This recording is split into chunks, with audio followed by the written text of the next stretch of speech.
that thing makes me feel 20 years younger. Hello everybody and welcome to Performance on Wheels. My name is Austin, this is my dad Todd, and we make all types of different car videos. What is currently standing in front of us is my 2002 Chevrolet Corvette C5 Z06. I have put, I think just under 10,000 miles on my Corvette since I bought it in March of 2023. It is October 1st of 2023, so I have driven this thing a lot this year. I have done a lot of research on this car. I've spent a lot of time working on this car, and today we are going to be talking about the ultimate buyer's guide of the C5 Corvette Z06. Before Austin just breaks down all the nitty-gritty of the Z06, I want to put my foot down here and say that the darn base C5 is a pretty darn awesome car. I just said darn twice there, so that's a little odd, but we're just going to roll with it. It's fine. I had I think it was a 98 or a 99 with the 6-speed. It was a great car. It really is. Obviously, the enthusiasm bumps up with the horsepower in the Z06. We'll let Austin kind of get into the nitty-gritty, but let's just not dismiss the base C5. They are both truly great sports cars. And that, my dad, is where you are wrong. I am not just going to be going over the C5 Z06. We're going to be going over the C5 Corvette, the ultimate C5 Corvette buyer's guide. And let's start off with something you probably wouldn't think of, and that's body panels. So there's the C5, there's the C5 FRC, there's the C5 convertible, there's the C5 Z06. What body panels are interchangeable if you are buying one of these to flip to, or buying one of these that's been in a crash, like junkyard, you're trying to rebuild it, you're trying to make it pretty again. Let's talk about all the panels that are the exact same based on the trims. The rear bumper is the same on every single Corvette. The quarter panels are the same on the convertible as they are on the Z06 and FRC. Just very subtle differences. Which is very subtle, yes. The doors are the same on all of them. The hood is the same on all of them. The front fenders, same on all of them. The front bumper is very slightly different on the Z06 because of there's these fog lamps that sit in the C5 versus these vents that sit in the Z06. Is the brake cooling on the Z06 and not on the base, or is that on all of them? No, the Z06 is the only one that has brake cooling. However, if you buy the GM factory part for the rocker panel, so that whole rocker panel piece, this is a huge pain in the butt to replace if this is an issue on your car. My car actually has a damaged rocker panel. If you buy that part from GM, it is not cut for brake cooling. It is the same part for all of them, but you have to cut out a hole in the rocker panel so you can put the brake cooling duct in, which a little plastic tube connects to for your rear brake cooling. Then, of course, the roof is different. However, if you're buying one of these with a damaged roof, I suggest you just walk away. Right, absolutely. And that's really the one piece that is a real booger. Okay, let's back up. Two pieces that are a real booger to change out. The roof and those rocker panels that Austin mentioned, because those rocker panels are glued on, so getting them off and getting them back on could be a bit of a treat. The other thing I would add when Austin is talking about body panels here is, like, it doesn't really matter what the body panels look like. Obviously, if you're going for a show car or if that is something that is important to you, there's so many of them out there that you can make a C5 look really good, but at the same time, like, it doesn't really affect drivability. Like, check out our C4, we're turning into a cart, taking all the panels off and still having a good time. Another body panel I forgot to bring up, there's actually two I forgot to bring up. The gas cap is the same across all of them, and the trunk is the same on the FRC and the convertible. However, on the coupe, you have the hatchback type large piece of glass that is the most expensive to repair of the three. Just so you know, I'm sure that was pretty obvious, however. Now let's talk about powertrains. We're going to get into the more nitty-gritty stuff here in a minute. The 1997 is when the C5 Corvette came out. It came with the LS1 paired to a transaxle through a torque tube 6-speed manual transmission from Tremec, and that made 345 horsepower. The LS1's an amazing motor. It truly is. If you guys are buying one of these to build into a high horsepower crazy car, just get a base. It's not worth spending the money on the Z06 if you're just going to build the motor and upgrade everything else. There's really no point. If you want to save weight, get the FRC. It's cheaper than the Z06. However, they're more than the base because they're lower production. Now, in 2001, they came out with the Z06, the Z06 being this. However, this one's a little bit different because in 2001, they came out with the first iteration of the LS6, which I believe made 385 horsepower. So it's kind of a big jump from the 345, 40 horsepower bump. And then they also changed the gearing in the transmission. However, just a heads up, if you guys are looking for engine components, engine parts, the LS1 and the LS6 have pretty much the exact same everything. Belts, accessories, main under hood stuff, all the same. So you don't have to worry about specialty stuff being different from the Z06. All of that stuff is pretty much the same. There were, what, 300,000 of these built or something like that. So you don't have to worry about parts when it comes to the motor or to the transmission or pretty much anything in the powertrain. They are really easy to find parts for in that sense. There's some parts that aren't easy to find. For example, my headlight cover's cracked. Uh-oh. I've had this car since March and I haven't been able to find one. So they're not easy to come across. If you're looking for one that's already painted, unpainted, you can buy them, but that's then like $500 for a headlight cover. Yeah, all good info there, Austin. What I would add is from the factory, a lot of people change these out, but the little valve cover, the plastic valve cover gaskets, a giveaway on an LS6, if you see the underbay, is those are red from the factory, where the LS1 are black. The other thing I would comment, if you think that the LS6 is this crazy more horsepower motor, is that when I had that LS1 C5, and Austin actually had an LS6 in the Gen 1 CTSV, a little bit heavier, a slight less horsepower than what is under the hood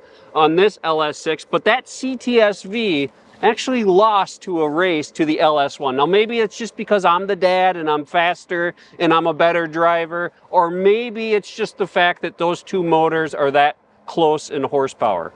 I think it has 100% to do with the weight, because the LS6 Z06, because of the different gearing as well as the base, does 0 to 60 over a second faster than the base C5, which is very tremendous. But the thing is, if I was driving an LS1 and he was driving an LS6, magically that LS1 would still be faster. No. Going into buying one of these, what is hard to work on? What's not hard to work on? Is stuff really accessible? Is there anything you need to worry about constantly breaking? Are these pretty rock solid reliable? Let's find out right now. So the clutch. The clutch on these is kind of a failure point. It's a hydraulic clutch. It is not bleedable, and there can be some issues with the pedal losing some feel over time because of the design that they used. It does not have, yeah, like I said, it's not bleedable easily at all. So to replace the clutch, it is quite the job. The entire cradle in the back end, including the transmission, the differential, you drop it down, take out the torque tube, the clutch is there, and it is now accessible. So that's kind of a job, kind of a booger. If the clutch is not done on the car you're purchasing, prepare for a, I'd say between $2,000 and $3,000 bill of labor with an additional close to $1,000 part to get that job done. If you are not doing it yourself, that can be probably the most expensive common issue on the C5 Corvette. The transmissions in these are pretty rock solid reliable, but the T56, if you are having trouble finding one, you shouldn't. They're pretty easy to find. They put these in a ton of different cars. Right. You can find those from junkyards. I've seen them anywhere from $3,000 to $5,000. The engines, the LS1 and the LS6, I would say are very similar to the price of the transmission. I've seen them anywhere from $3,000 to $7,000 or so. They are very rock solid. They are very rock solid, reliable, and they do love boost. So if this is a vehicle you're interested in doing a supercharger on, a turbo on, this has not only the room. You don't necessarily have to be scared of miles when it comes to the motor. Yeah, and you don't have to be scared when it comes to miles, but they love boost, and working on the motor in this car is quite easy to do. Now, you do have to remove accessories commonly. Sometimes you got to take the power steering rack out. Sometimes you have to take some stuff out under the hood, but everything is super easy to work on. Right. Like it's working on a Chevy truck. It really is. There's not a whole lot more to it.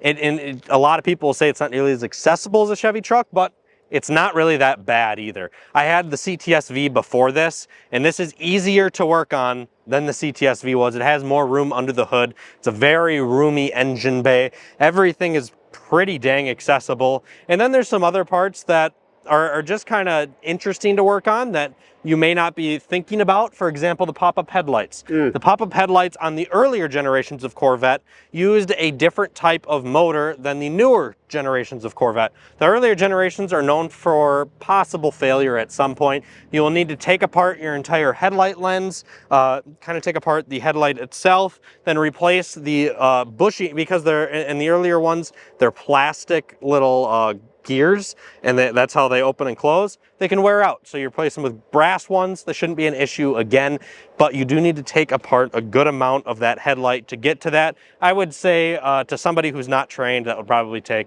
3 hours or so. Yeah. Maybe 2.5 per side if you don't know what you're doing. If you know what you're doing, I'd say an hour or so. Pretty easy. There's going to be a very important point here at the end of the video, so make sure you catch that point if you're turned off by some of this negative talk about some of the failure points or common problems. Make sure you stay tuned for that. What I would say is an obvious statement here. Next year in 2024, the C5 ran till 2004. That means the newest C5 next year will be 20 years old, starting in 97. So you've got like 25, 26, 27-year-old cars. Stuff gets old, rubber breaks down, gaskets and seals start to deteriorate.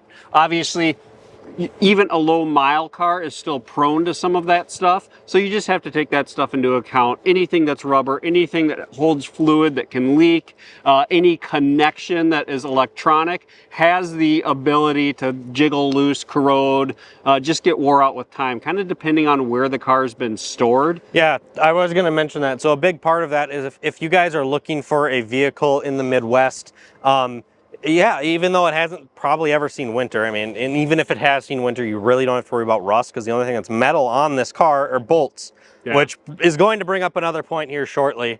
But you don't have to worry about rust, but you do have to worry about the climate that the car was in, because if it's constantly going hot, cold, like really cold, that rubber stuff's more commonly going to be an issue because it's going to wear out faster.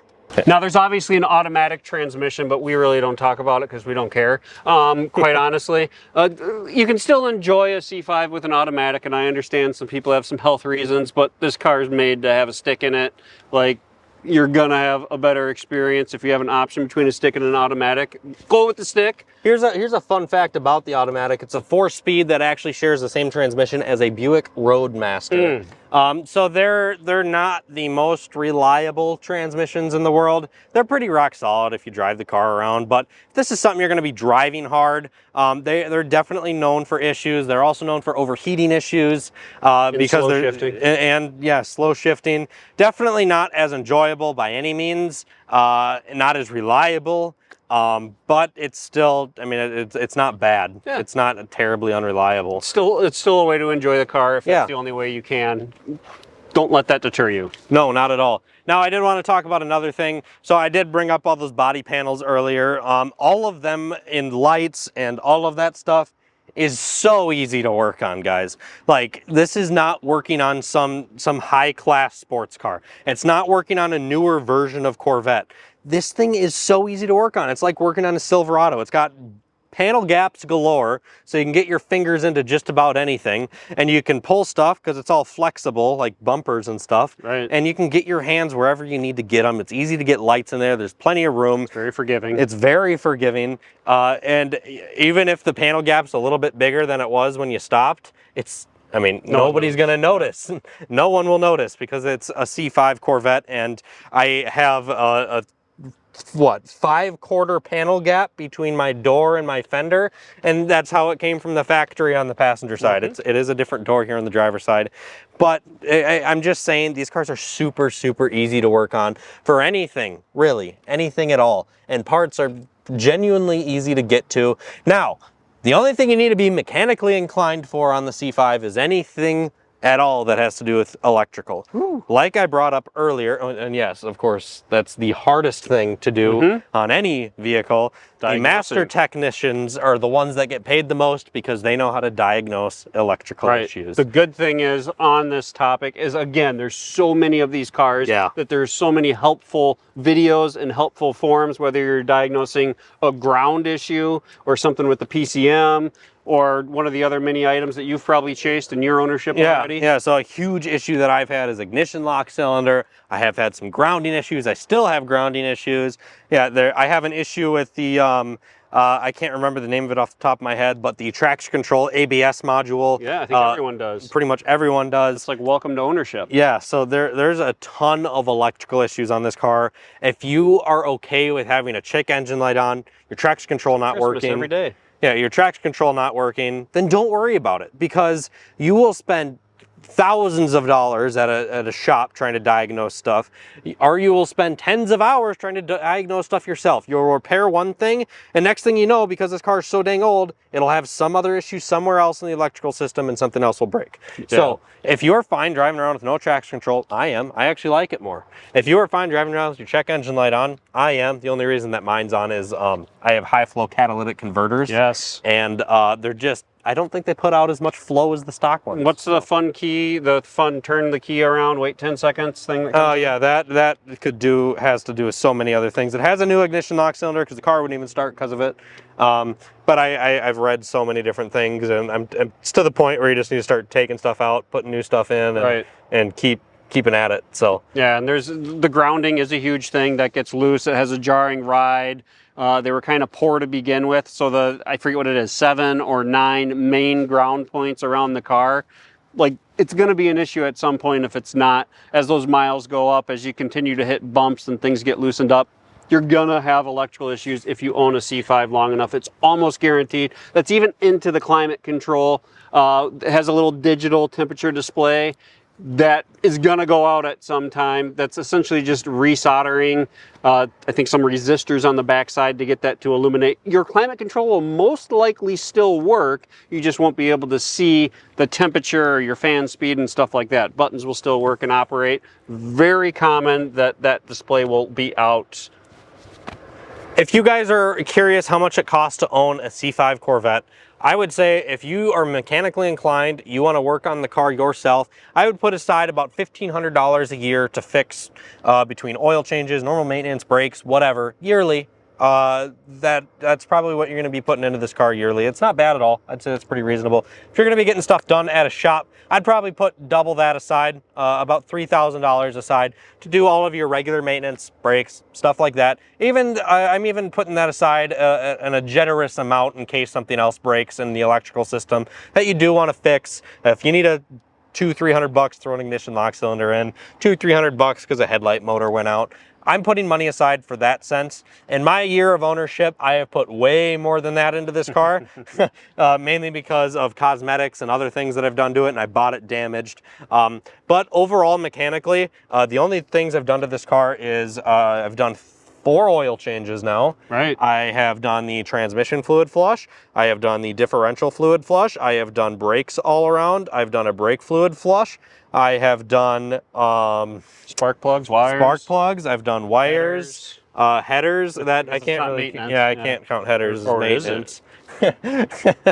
Pretty much was maintenance. But between all of the stuff, I would say I'm at about $1,500 or so, and I'm almost a year into ownership. So I would say that's about average what you need to put aside for your C5. Other common small things: exhaust hangers. There's 2 in the back, so the only places that this car holds up its entire exhaust system is where it connects from the manifolds or headers, if you have them, all the way back here where your exhaust tips hang. That is the only 2 spots that whole long exhaust is being held up. So there is commonly issues with your exhaust tips lining up. Mine, for example, I've fixed it, what, 3 times now, I think, something like that. If you fix it right the first time, it wouldn't be an issue. Yep, that would mean I need to buy a new exhaust because the metal piece that is on my aftermarket exhaust that holds it up actually snapped in half. So with some welding attempts and other stuff like that, I've read that Corsas, no matter how many hours you spend trying to adjust them, they're constantly off.